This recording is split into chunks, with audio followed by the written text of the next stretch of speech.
አንድ ሰው ከሙስልምነቱ መገለጫዎች መካከል አንዱ ሶላቱን አስተካክሎ መስገድ።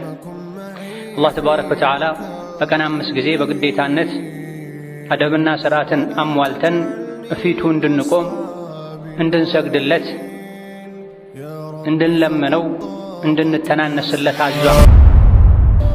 2 ብርዳማ ሶላቶችን የሰገደ ጀነት ገባ። 2 ብርድ የሚበዛባቸው አየር የሚቀየርባቸው ሶላቶችን ጠብቆ በስርዓቱ በታዘዘው መሰረት የሰገደ ጀነት ገባ። እነዚህ 2 ሶላቶች ሶላት አልፈጅርና ሶላት አልዐስር ናቸው። አንዳንድ ሰዎች በአላህ የሚያምኑ ከመሆናቸው ጋር ሶላትን የሚወዱ የሚያከብሩ ከመሆናቸው ጋር አንዳንድ ሶላቶች ላይ የሚዘናጉበት ሁኔታ አለ። ሶላት አልዒሻ ደክሞኛል ብለው ቤት የሚሰግዱበት፣ ሳይሰግዱ የሚተኙበት፣ ፈጅር ሶላትን በጀማዓ ማይሰግዱበት፣ አሊያ ደግሞ ሰዓቱ ከወጣ በኋላ ቤታቸው ሆነው የሚሰግዱበት ሁኔታ፣ ለጁሙዓ በጣም አርፍደው ኹጥባ ከተጀመረ ምናልባትም ካለቀ በኋላ የሚመጡ ሰዎች አሉ። ይሄ በሙሉ ትልቅ የኢማን ድክመት።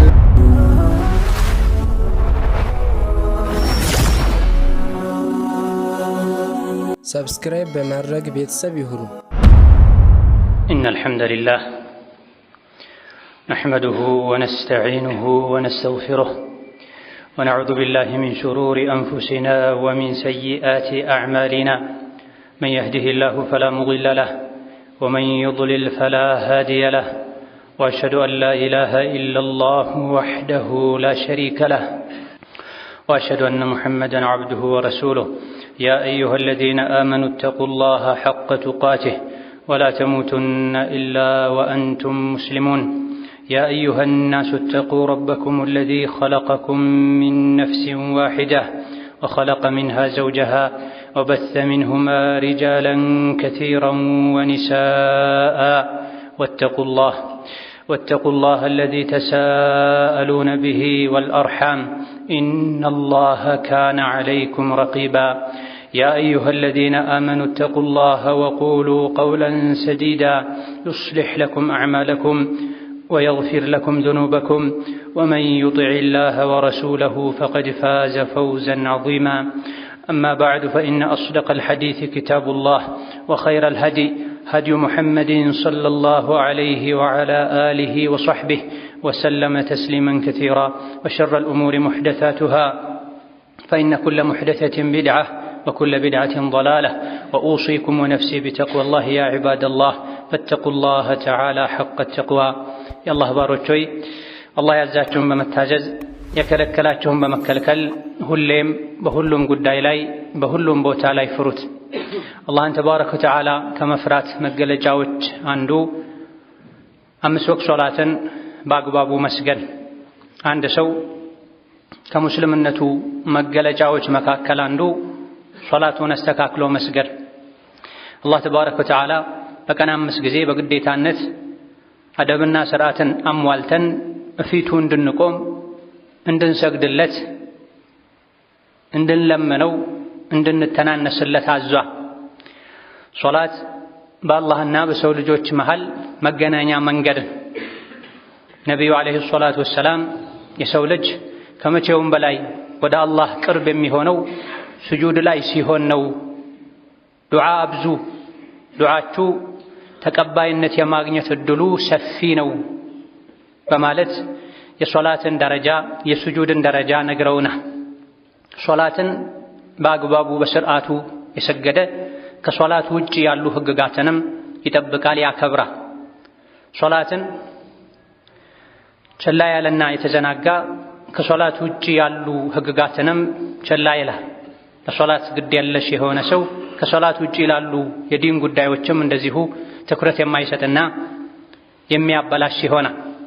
አላህ ተባረከ ወተዓላ ሁሉንም ሶላቶችን ሰዓቱን ስርዓቱን ጠብቀን እንድንሰግድ ከማዘዙም ጋር ለየት ባለ መልኩ ደግሞ አንዳንድ ሶላቶችን አጥብቆ መክሮና አደራ ብሎና ነቢ ሙሐመድም ዓለይሂ ሰላቱ ወሰላም በተለያዩ ሐዲሶቻቸው ሙስሊም የሆነ በሙሉ 5 ወቅት ሶላትን በአግባቡ እንዲሰግድ ከመምከራቸው ጋር አንዳንድ ሶላቶችን ለየት ባለ መልኩ አደራ ብለዋል፣ ትሩፋታቸውን ነግረዋል።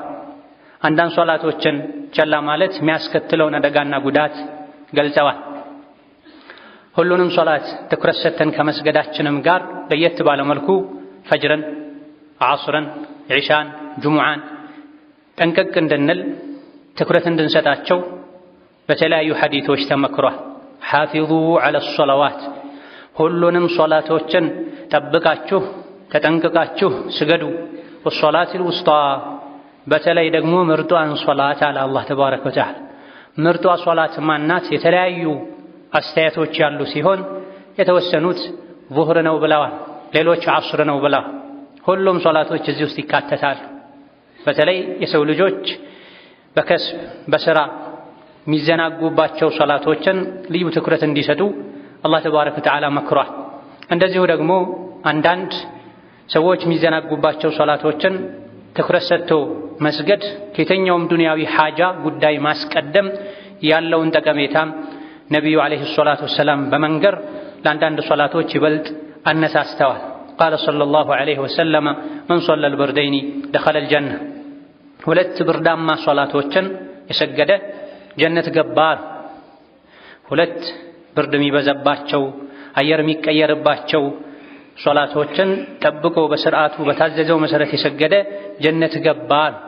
እነዚህ ሁለት ሶላቶች ሶላተል ፈጅርና ሶላተል ዐስር ናቸው። ፈጅር ላይ አየር ይቀዘቅዛል፣ ከቤት መውጣት ይከብዳል። ዐስርም ላይ እንደዚሁ አንዳንድ አካባቢዎች ላይ አንዳንድ ወቅቶች ላይ የምሽት ቅዝቃዜ የሚጀምርበት ወቅት ይሆናል። እነዚህ ሁለት ሶላቶችን ጠብቆ የሰገደ ጀነት ገባ። እነዚህ ሁለቱን ጠብቆ የሰገደ ትንሽ አስቸጋሪ ከመሆናቸው ጋር ሌሎችን መስገዱ ስለማይቀርም እነዚህ ሶላቶች ላይ መዘናጋትም ደግሞ ያለውን ጉዳት መዘዝም ነግረውናል። ወመን ፋተትሁ ሶላቱል ዐስሪ ፈቀድ ሐቢጠ ዐመሉሁ ብለዋል። ሶላተል ዐስሪ ያመለጠው ሰው ያለፈው ሰው የሰራው ስራ ከስሯል፣ ተበላሽቷል ብለዋል። አንድን ሶላተል ዐስርን ወቅቱ እስኪወጣ ድረስ መተው ቸላ ማለት የሰሩትን ስራ ሁሉ ያበላሻል ማለት፣ አንድ ሶላትን ወቅቱ እስኪወጣ መተው መክፈርን ከእስላም መውጣትን ያስከትላል ማለት ነው። አንዳንድ ሰዎች በአላህ የሚያምኑ ከመሆናቸው ጋር ሶላትን የሚወዱ የሚያከብሩ ከመሆናቸው ጋር አንዳንድ ሶላቶች ላይ የሚዘናጉበት ሁኔታ አለ።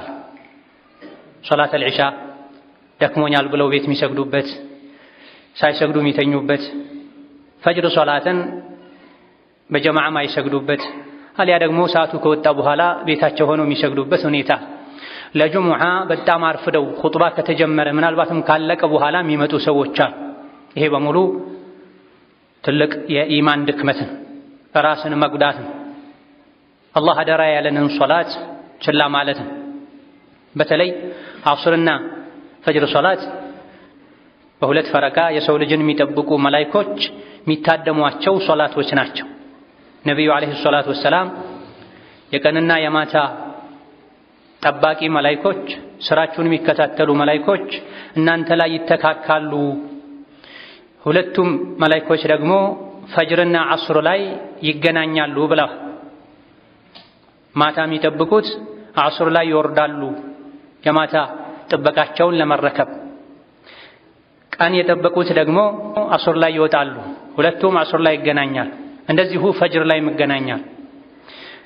መላኢኮች ወደ አላህ ሲወጡ ባሪያዬን እንዴት ተዋችሁት ብሎ አላህ እያወቀ ይጠይቃቸዋል።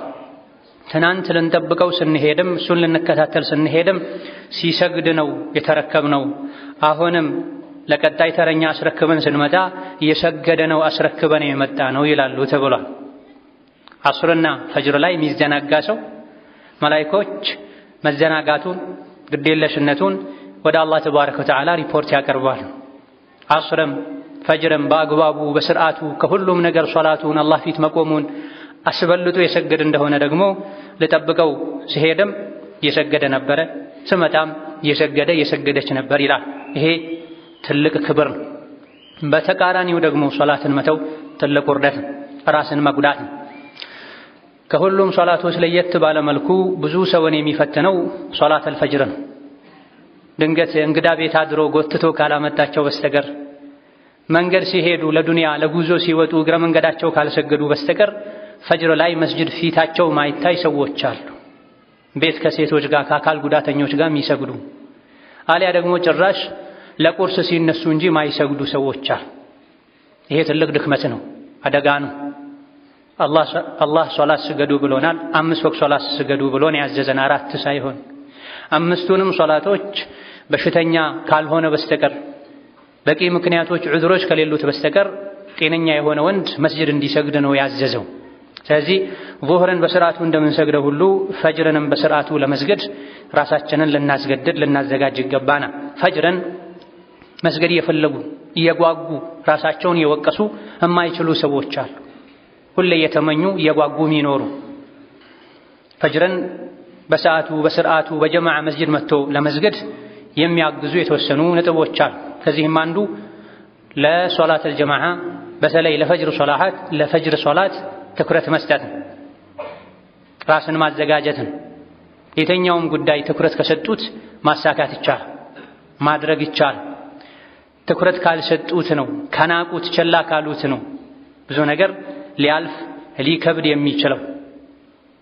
ትምህርት የሚያሳስበው ፈተና የሚያስጨንቀው ተማሪ ቀድሞ ካጠና ከተዘጋጀ ቀደም ብሎ ፈተና የሚሰጥበት ቦታ ላይ ከሄደ ፈተናውን በስርዓቱ መውሰድ ይችላል። ተረጋግቶ መፈተን ጥሩ ውጤት ማምጣት ይችላል።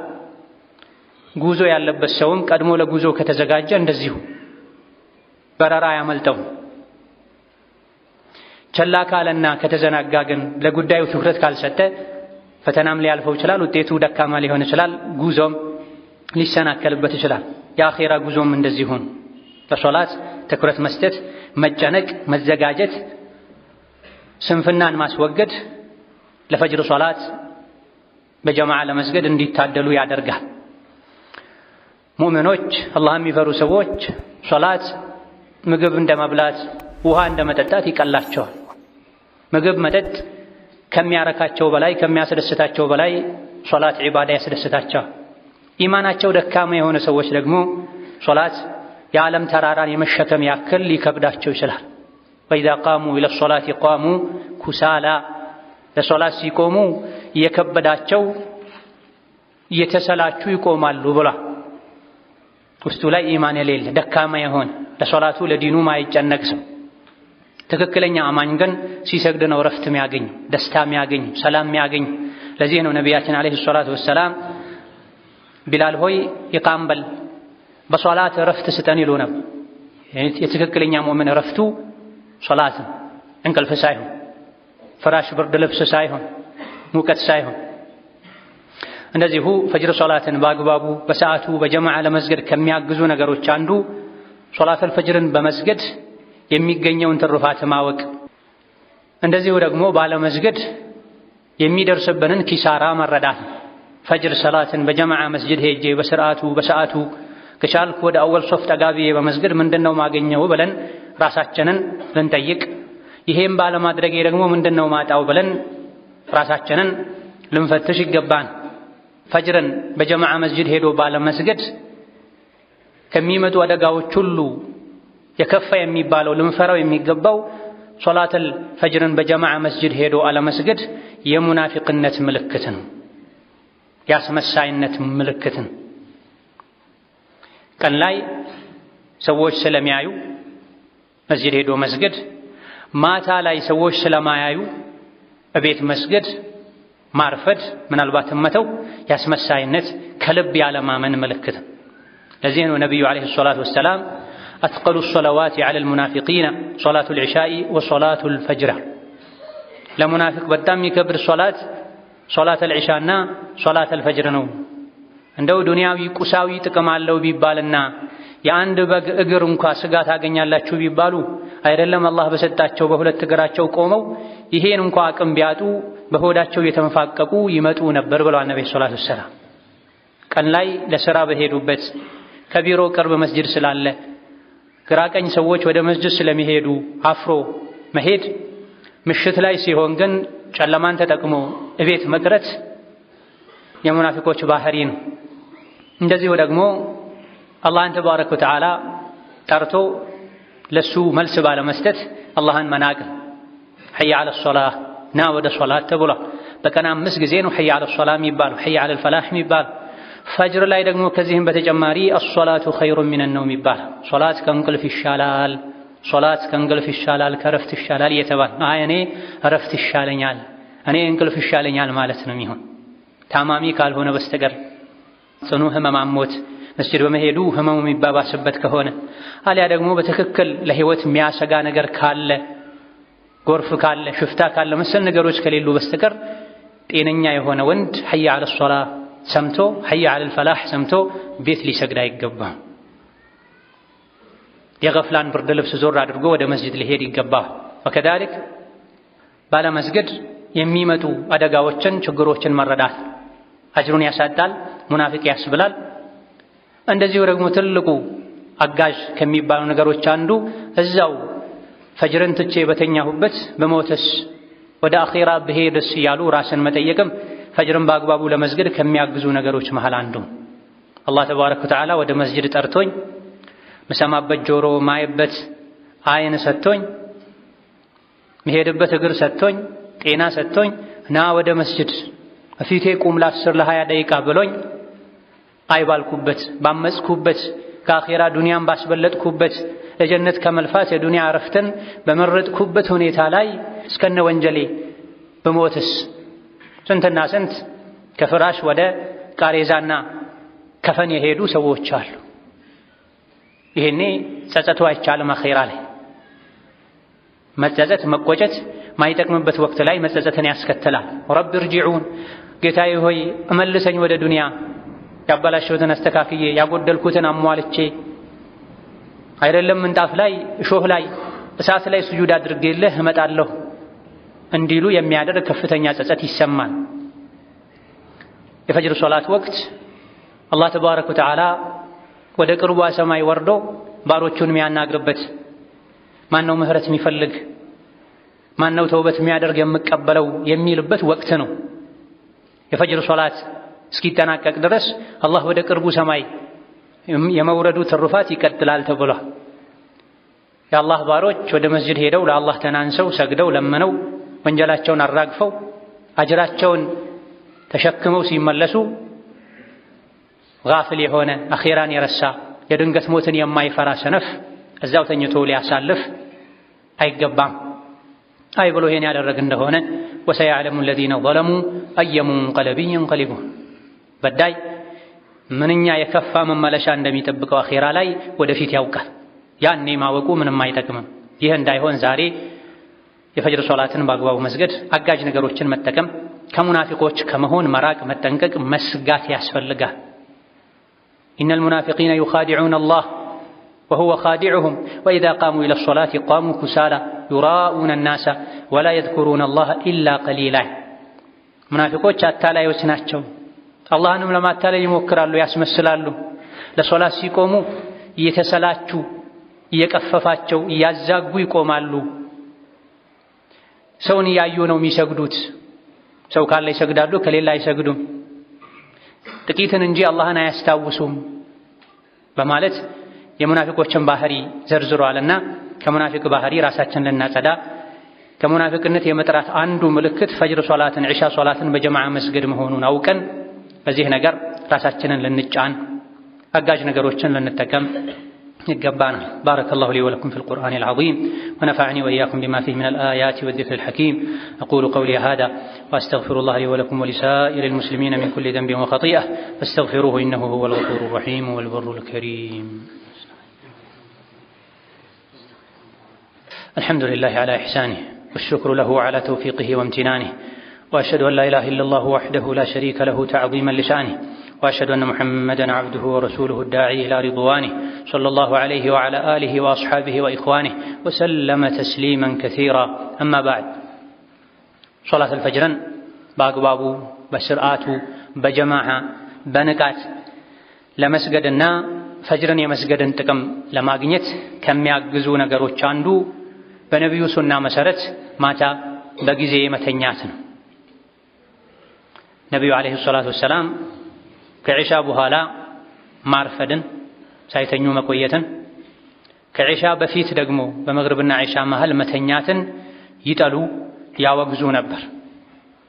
ድንገት እንግዳ ካለ ወይም አንገብጋቢ አሳሳቢ የኡማ ጉዳይ ካለ መመካከር መቆየት የሚያስፈልገው ካልሆነ መሰል በቂ ምክንያቶች ከሌሉ በስተቀር ከኢሻ በኋላ እንዲሁ የተጫወቱ የዘመኑ ብዙ ሰው እንደሚያደርገው ኳስ፣ ፖለቲካ እያዩ እየተነተኑ በሶሻል ሚዲያ ተጠምዶ ማምሸት የተጠላና የተወገዘ ነው። የነቢ ሱና ተቃራኒ ነው። ሱናው ኢሻ ሰግዶ ቶሎ አረፍ ማለት። ለምንድን ነው ከኢሻ በኋላ ማርፈድ የተጠላው? ፈጅር ሶላትን ሊጎዳ ስለሚችል። ከዛ በፊትም አላህ ያደላቸው ኢማናቸው ከፍ ያለላቸው ለይል በጊዜ ተነስተው ዊትር ስለሚሰግዱ እሱንም ስለሚያሳጣን ለዊትሩ እንኳ ባይበቁ ለፈጅሩ አለመብቃትን እንዳያስከትል ከኢሻ በኋላ በጊዜ አረፍ ማለት ተወዳጅ። ይሄን ያደረገ ሰው ፈጅርን ይሰግዳል፣ ነቃ ማለት ይችላል፣ በቂ ረፍት ያገኛል። ካልሆነ ወይም ቤት መስገዱ አሊያ ደግሞ መስጂድ መጥቶ እያዛጋ እያንቀላፋ እየተጫጫነው መስገዱ ከከፋም የፈጅርን ሶላት ወቅት አሳልፎ ለቁርስ መነሳቱ አይቀርም። ይሄ ፈጽሞ ሊሆን አይገባም። ዱንያዊ ስኬትን የፈለገ ያሰበውን ለማሳካት የተለያዩ መፍትሄዎችን ይፈልጋል። እንቅፋቶችን ዞር ለማድረግ ይጥራል። ሶላትን የሚያክል ጉዳይ ክፍተት እንዳለበት አውቆ አንድ ሰው እስከነ ጉድለቱ ክፍተቱ ሊኖር አይገባም። ችግሩን ለማስወገድ መጣር ይገባዋል። ፈጅርን በጀማዓ መስገድ ያለመቻል አንዱ ችግር ሌሊት በጊዜ ያለመተኛት፣ እንደዚሁ ደግሞ ቀን ከልክ ያለፈ ሩጫ ማብዛት። ለዱንያ የምናደርገው ሩጫ ድካም፣ ውጣ ውረድ አኺራን የሚጎዳ መሆን የለበትም። ቀን ላይ ከጠዋቱ 12 ሰዓት ጀምሮ እስከ ማታ ድረስ ለዱንያ ከአቅማቸው በላይ የሚሮጡ የሚጨነቁ የሚወጡ የሚወርዱ ኢሻ መስገድ ሊከብዳቸው፣ ፈጅር መስገድ ሊከብዳቸው ይችላል። ምንም እንኳ ለቤተሰብ ለራስ ከስብን መከሰብ አስፈላጊና ግዴታ ቢሆንም አኺራን የሚጎዳ መሆን የለበት። የሥራ ሰው ስለሆንኩ አላህ ይቅር ይለኛል ብለው ለራሳቸው ፈትዋ የሚሰጡ ሰዎችም አሉ። ስራው አኺራን ማጉዳት የለበትም። ዋና ወደ ዱንያ የመጣ ነው የአኺራ ስራ ለመስራት ለአኺራ ስንቅ ይዘን ለመሄድ ነው። እዚህ ዱንያ ላይ የሰበሰብነው ወርቅ የገነባነው ፎቅ ስንሞት ሊጠቅመን አይችልም። የሚጠቅመን ሶላት ነው፣ የሚጠቅመን ጾም ነው፣ የሚጠቅመን ሰደቃ ነው፣ ዱዓ ነው፣ ዚክር ነው። ታዲያ እዚህ ዱንያ ላይ ፎቅ ለመገንባት የካምፓኒዎች ባለቤት ለመሆን ሀብትን ለማስፋት የሚደረገው ጥረት ሶላትን ካስተወል ከጀማዓ ወደ ኋላ ካስባለ የዱንያን ምንነት አለመረዳት፣ አላህን ተባረከ ወተዓላ አለማወቅ አለመፍራት ነው። የኛ ከዱንያ ምን ወስደው ድርሻ ኢማን፣ መልካም ስራና ከፈን፣ ከዛ ውጭ የለም። ከዛ ውጭ ያለው ሁሉ እዚህ ይቀራል። ለዱንያ መልፋት መድከሙ አኺራን በማይጎዳ መልኩ መሆን አለበት። ማታ በጊዜ ማረፍ፣ ቀን በተወሰነ መልኩ ለሌሊት ተነስቶ ዒባዳ ለማድረግ ቢያንስ ለፈጅር ለመነሳት የሚያስችል አይነት ሁኔታ ላይ መዋል ያስፈልጋል። ወከዛሊክ ፈጅርን በሰዓቱ በስርዓቱ ለመስገድ ከሚያግዙ ነገሮች አንዱ በተለይ እንቅልፉ ከባድ ለሆነ ሰው የሚቀሰቅሰውን ሰው ማመቻቸት፣ አሊያ ደግሞ በዘመኑ ለሁሉም ቀላል የሆነውን አላርምን መጠቀም። ሞባይል ላይ ሰዓት ላይ አላርምን መሙላት ይቻላል፣ ጮሆ እንዲቀሰቅስ። ይሄን ከማድረጋቸውም ጋር መነሳት የሚከብዳቸው ሰዎች አሉ። አላርም ሞልተውም ስልካቸው ሰዓታቸው ጮሆም ማይነሱ ሰዎች። ለጉዞ ሲሆን ይነሳል፣ ለስብሰባ ሲሆን ይነሳል። ለሶላት ሲሆን ግን በአንድ ጣታቸው ጠቅ አድርገው አጥፍተውት እንቅልፋቸውን ይቀጥላሉ። እንዲህ አይነት ችግር ያለበት ሰው ቅድም ያልነውን በዛው መሞት ሊፈጠር ሊገጥም እንደሚችል ማሰብ ማመን ይኖርበታል። አላርሙን ደጋግሞ በተለያዩ ደቂቃዎች 3-4 አላርም መሙላት ይገባል። ከዚህም አልፎ ነቃ ያለ አጠገባችን ያለን ሰው ባል ሚስቱን፣ ሚስት ባሏን፣ ልጆች ወላጆቻቸውን ለፈጅር ቀስቅሱኝ፣ ውሃም ማፍሰሳችሁ ቢሆን ቆንጥታችሁም ቢሆን ማለት አለብን። ጉዞ አለብኝ በረራ ያመልጠኛል ያለ ሰው ሰዎች መተውም ቢሆን ነክሰውም ቢሆን እንዲቀሰቅሱት ነው የሚያዘው። ምክንያቱም የሚበላሽበት ዱንያዊ ነገር ስለሚኖር። የአኼራው ሲሆን ለምንድን ነው ሰዎችም እንዲህ አይነት ችግር ያለባቸው ሰዎችም ከዙሪያቸው ያሉ ሰዎችም ለስሙ ብቻ ነካ አድርገው አንድ ሁለቴ ብቻ ተነስ ብለው የሚተውት። ይህ ሊሆን አይገባውም። ሁሉን ነገር የሰጠን አላህ ተባረከ ወተዓላ ኑ ፊቴ ቁሙ ብሎ ጥሪ አድርጎልን የሱን ጥሪ ቸላ ብለን ነገር ግን የዱንያ የትምህርት ጉዳይ ሲሆን የሚያስከፍለውን ዋጋ ከፍለን እንነሳል። የት ልንሄድ? የትም ብንሄድ ወደ አላህ ነው የምንሄደው። ምንም ብናስብ በአላህ ፈቃድ ነው የሚሳካው። ጉዞም ይሁን ስብሰባም ይሁን ምንም ይሁን ምን ሰዎች መነሳት ባለባቸው ሰዓት ይነሳሉ፣ ጉዳዩ ስለሚያሳስባቸው። ሶላት ሲሆን ግን የተናቀ ጉዳይ አድርገው ቸላ ይሉታል። የሰጠንን ሁሉ ኒዕማ መውሰድ ይችላል አላህ ከሱ ጋር ግንኙነታችን ከተበላሸ። ያጣነውን ሁሉ መስጠት ይችላል ከሱ ጋር ግንኙነታችን ካማረ። ከዚህ ለዱንያዊ ጉዳይ ሲሆን ልባችን ቦታ ትኩረት ስለሚሰጠው አንድ የአላርም ሲሰማ ሰው ተነስ ሲለን እንነሳለን። ለአኼራ ጉዳይ ሲሆን ግን ልባችን ስለተኛ ስለገፈለ ስለሞተ አላርም ሺህ ጊዜ ቢጮህ ሰው ሺህ ጊዜ ቢቀሰቅስ ማይነሱበት ሁኔታ። ይህ ሊሆን አይገባውም።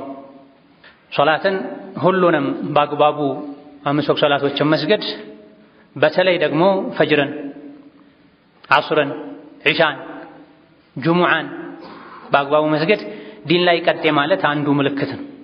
ዲኑ በጠነከረ ቁጥር አንድ አማኝ ሶላቱ ላይ ጠንቃቃ ይሆናል። ስብሰባ ላይ ይሁን፣ ሽያጭ ላይ ይሁን፣ ፍርድ ቤት ላይ ይሁን የሶላት ወቅት ከደረሰ አላህ ፊት የሚቆሙበት ሰዓት ከመጣ ሁሉም ባለበት ለደቂቃዎች ቆም ተደርጎ ወደ አላህ ይኬዳል። በተቃራኒው ደግሞ ጥቃቅን ጠፊ ዱንያዊ የሆኑ ጉዳዮችን ከሶላት አብልጦ ሶላትን ወደ ኋላ ማለት ካለ ዲን የመቀጨጭ የመላላት የመሳሳት የመድከም ምልክት ነው። ባለንበት ጊዜ የጠላት መጫወቻ የሆነው ሸይጣን የሚያሸንፈን ዱንያ የምታሸንፈን ቀድመን ውስጣችን በኢማን ስለተሸነፈ ነው፣ ስለደከመ። ታላቁ ጠላታችን ሸይጣን ላይ ድል ማድረግ ምንችለው፣ ወስዋስ የሆነችው ነፍሳችን ላይ ድል ማድረግ ምንችለው፣ የዲናችን ጠላት የሆኑ ኩፋሮችም ላይ ድል ማድረግ የምንችለው ሶላታችን ላይ ስንበረታ፣ አቂዳችን እምነታችን ላይ ስንበረታ፣ የነቢ ሱና ላይ ስንጠነክር። የዲኑ ጠላቶች ይሄን ተረተዋል። ሙስሊሞች ካፊሮች ላይ ድል ማድረግ አይችሉም። ፈጅር ሶላትን፣ ጁሙዓ ሶላትን፣ ዒድ ሶላትን እንደሚሰግዱት ትኩረት ሰጥተው እስካልሰገዱ ድረስ ብላ። ለፈጅር ሶላት አንድ ቀን መስጂድ ገብቶ የማያውቅ ሰው ለዒድ ወደ ሜዳ ይወጣል፣ ሕፃን ልጆቹን ሳይቀር ይዞ። ሳምንቱ ሙሉ መስጂድ ገብቶ የማያውቅ ሰው ለጁሙዓ መስጂድ ይመጣል፣ አርፍዶም ቢሆን መስፈርት አጉድሎም ቢሆን። ታዲያ ኡማው ድል ሊያገኝ የሚችለው መቼ ነው? ለዒድ ለጁሙዓ ምንሰጠውን አይነት ትኩረት ለፈጅር ሶላት ስንሰጥ፣ ለአምስት ወቅት ሶላት ስንሰጥ። ሁሉም 5 ወቅት ሶላቶችን በጀማዓ መስገድ ዋጅብና ግዴታ።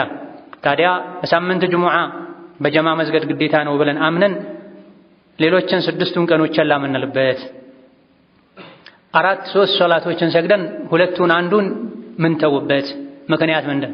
ዲኑን እንደፈለገን ተረተነው። የድክመታችንን ስስ ጎናችንን ጠላትም አውቆታል።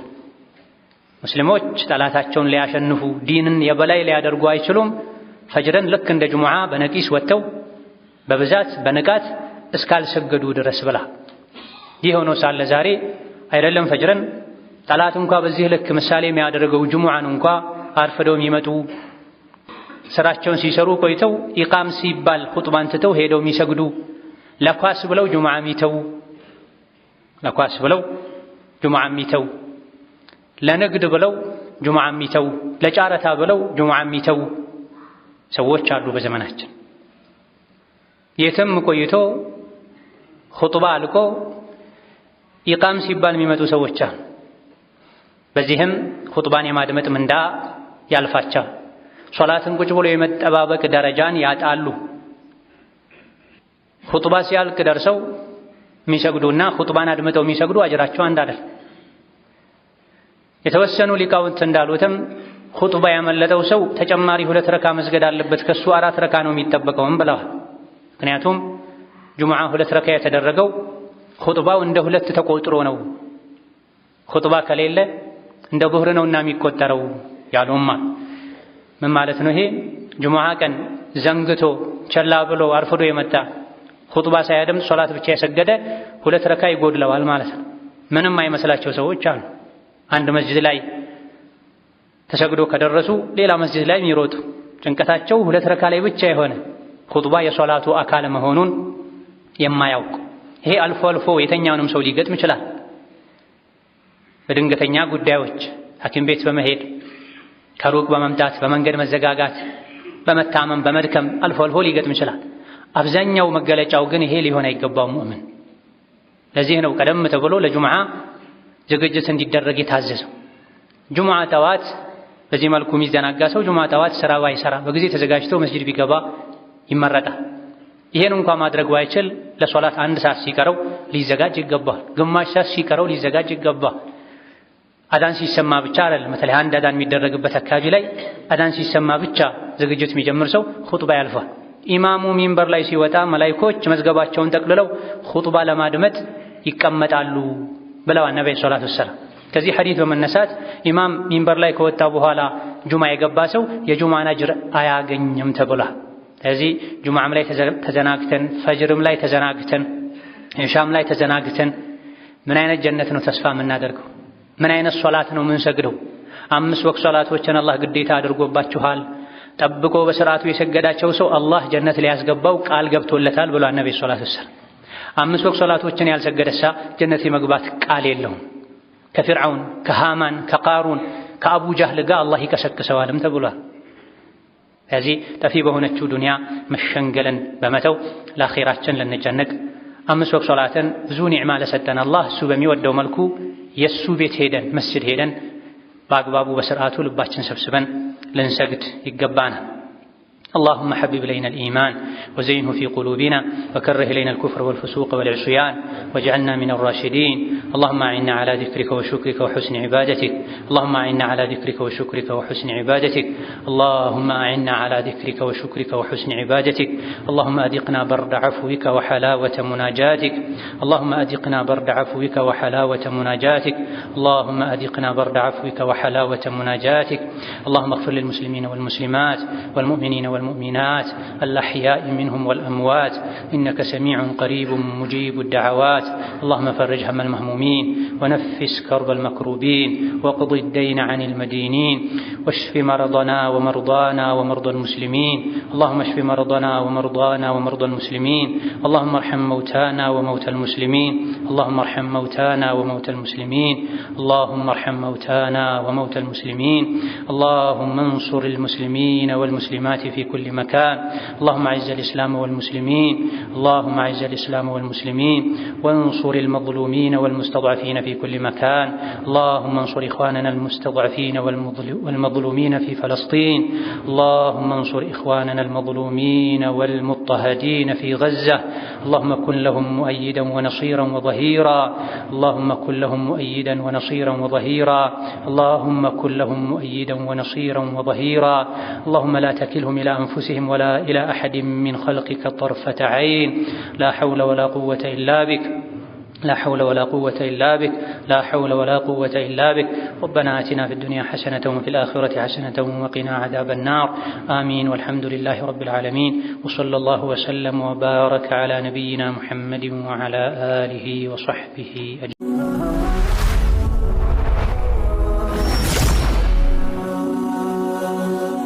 ሰብስክራይብ በማድረግ ቤተሰብ ይሁኑ።